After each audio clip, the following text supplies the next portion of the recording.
For millions of people, there's this one guy who is the absolute star of what might just be the single funniest, most unexpected moment in all of television history. But that one clip, as legendary as it is, doesn't even begin to tell the incredible story of the man who threw that tomahawk. So, let me ask you, what is the most famous blooper in late-night TV history? It's a title that people love to debate, but there's one that's always a top contender. It all comes down to one incident, one perfectly timed throw, and one absolutely unforgettable, unending laugh. And yeah, the answer might just belong to this man right here, Ed Ames.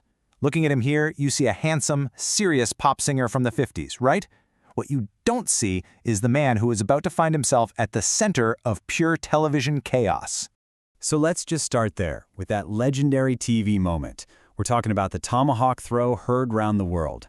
This is the moment that, for better or worse, would pretty much define Ed Ames for millions of people forever. Okay, so picture this. The date is April 27th, 1965. The place is The Tonight Show starring Johnny Carson. Ed Ames is on as a guest. He's there to promote his role as Mingo, a Cherokee character on the super popular show Daniel Boone. And during the interview, he just kind of casually mentions he's gotten pretty good at throwing a tomahawk. Well, Johnny Carson, being the showman that he was, immediately says, "We gotta see this." So they bring out this wooden panel with a chalk outline of a cowboy on it. Ames gets ready, he winds up, and he lets it fly. The tomahawk soars across the stage and lands squarely in the cowboy's groin. The audience just explodes. It became one of the longest, most hysterical laughs in the history of television. And just as the laughter is maybe finally starting to die down, Johnny Carson, who was an absolute master at thinking on his feet, leans into his mic and delivers this all-time classic line, "I didn't even know you were Jewish." And then, for good measure, he adds, "Welcome to Frontier Briss." And just like that, the moment was legendary. That clip is iconic. It's amazing. But it really makes you wonder, who was the guy who threw that tomahawk? Because that one single moment, that one viral clip, has totally overshadowed what was a truly remarkable and incredibly varied career in entertainment. So to really get who Ed Ames was, we have to go way back to a totally different world of music. We're talking about the Ames Brothers era, a real rags-to-riches story of going from poverty straight to the top of the pop charts. Ed Ames was actually born Edmund Dantis Usurek back in 1927 in Malden, Massachusetts. He was the youngest of 9 kids, born to Ukrainian-Jewish immigrants, and they grew up poor. But he and his brothers, they found out they had this amazing gift for singing and harmony. And the little quartet they put together in high school, well, that was going to change everything. They started calling themselves the Ames Brothers, and their career just took off. They got signed by Decca Records in '47, and by 1950, they had a huge hit with Rag Mob. All through the 50s, they were a total powerhouse with RCA Victor, and they even got their own TV show. By the time they broke up in the early 60s, these guys were household names. And here they are, with those smooth harmonies and that classic clean-cut look.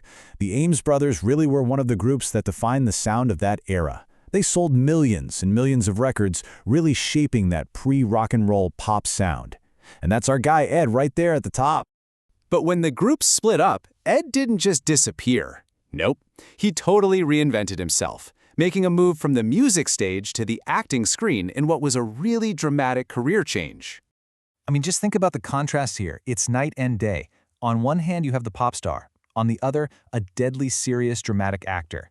And he didn't just stumble into it either. He went and studied professionally. He was starring in really heavy dramas, like Arthur Miller's The Crucible, and even played the iconic part of Chief Bromden on Broadway in One Flew Over the Cuckoo's Nest. This was a major artistic pivot.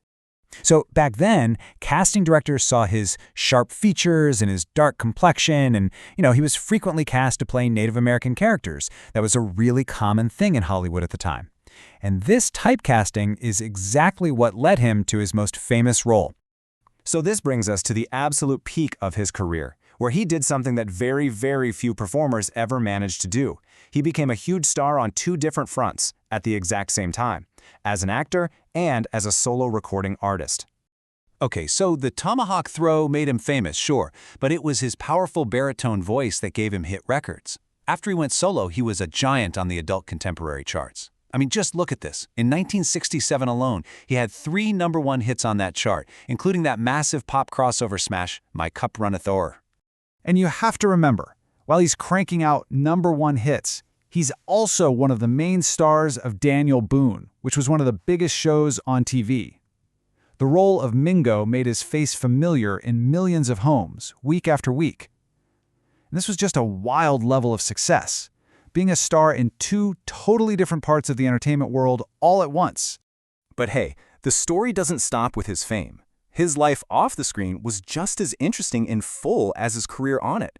So let's take a look at the man behind the music and behind Mingo. The guy had incredibly diverse passions. Get this, while he was still at the top of his game, he went and earned a bachelor's degree from UCLA. He was also deeply connected to his Jewish roots, even serving as the president of the LA chapter of the Zionist Organization of America.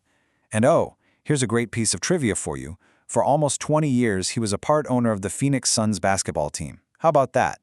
Ed Ames lived a long, and very full life. He passed away in 2023 at the age of 95. Just think about that for a second. A life that stretched all the way from the Great Depression to the digital age, from being a teen pop idol to a Broadway actor, from #1 records to one legendary TV blooper. Which kind of leaves us with one final question, doesn't it? Is Ed Ames just the guy from that hilarious Tomahawk throw?